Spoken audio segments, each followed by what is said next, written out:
Je m'appelle Sylvie Kébé. Je suis exploitante agricole dans un petit village du Cher, un village de 172 habitants. Je me suis installée là-bas en 2000, après avoir repris des études, et surtout après avoir travaillé pendant une dizaine d'années dans l'hôtellerie et la restauration de luxe. Donc j'ai voulu vivre ma passion de la nature et de la campagne. J'ai donc fait l'acquisition d'une petite exploitation sur laquelle il y avait une maison d'habitation et quelques hectares de terre.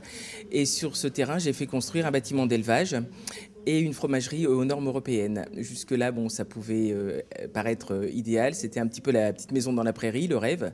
Rêve qui a très vite tourné au cauchemar, puisque le cabinet comptable qui avait réalisé l'étude prévisionnelle d'installation, obligatoire quand on s'installe en agriculture, avait prévu des remboursements décalés de 1 voire 2 années, ce qu'on appelle les années culturales, le temps de pouvoir produire et faire rentrer de l'argent, évidemment. Or, la banque n'a pas respecté ces conditions qui sont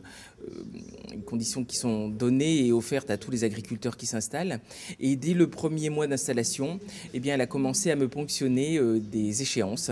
Donc ce que la banque a fait, c'est qu'elle m'a remis de l'argent d'une main pour pouvoir m'installer, qu'elle a repris de l'autre pour se payer ces échéances.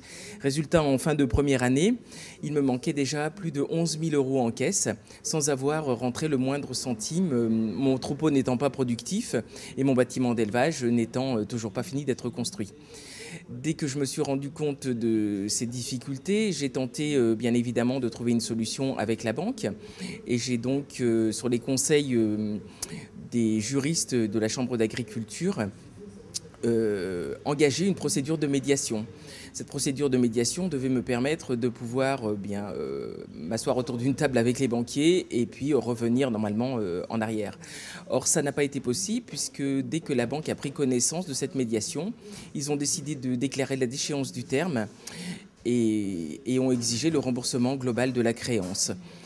Face à ça, bien évidemment, je me suis un petit peu affolé. J'ai tout essayé, j'ai tenté toutes les médiations possibles. J'ai interpellé le médiateur de la Banque de France, le médiateur de ma banque. Je suis allé voir les députés, les sénateurs proches de chez moi. Tout le monde a essayé de remuer ciel et terre pour qu'on puisse trouver une issue à ce problème. Aucune issue n'ayant été trouvée, j'ai été mise en redressement judiciaire.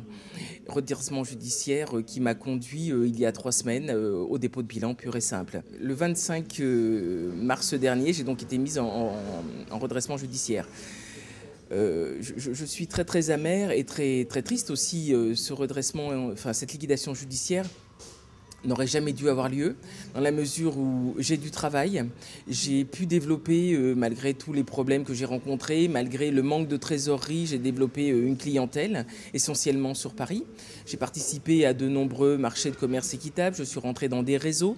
J'ai réussi à motiver certaines communes autour de Paris qui aujourd'hui, grâce à moi, vont organiser des marchés de producteurs une fois par mois.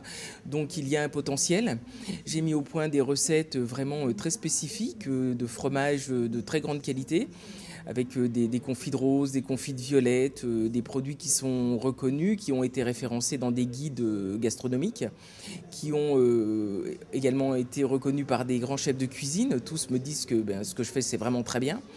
Et aujourd'hui, eh bien, je ne suis plus autorisé à travailler, je ne suis plus autorisé à rentrer dans mon bâtiment. Le troupeau a été vendu et je ne pourrai pas honorer les marchés que j'ai prévu de faire dans les semaines et les mois à venir. Donc j'essaye de trouver une solution, je pense qu'il en existe une. J'ai tout essayé, je ne sais plus, je n'ai plus d'autre issue maintenant que de porter à la connaissance du public cette affaire, parce qu'elle est un petit peu scandaleuse. Mes attentes, c'est peut-être... là j'ai besoin d'investisseurs privés, puisque la seule solution, c'est de pouvoir racheter l'exploitation, pas au prix où elle a été construite, bien évidemment, mais il faut arrêter cette créance et il faut que je puisse redevenir propriétaire de mes murs pour pouvoir poursuivre mon activité. Donc la banque me demande aujourd'hui 160 000 euros. 160 000 euros dans lesquels il y a notamment pas loin de 40 et quelques mille euros d'agio, de frais divers, ce qui est énorme. Et si je ne trouve pas cette somme, je ne pourrai plus accéder à mon exploitation et je ne pourrai pas continuer à faire ce que j'aime.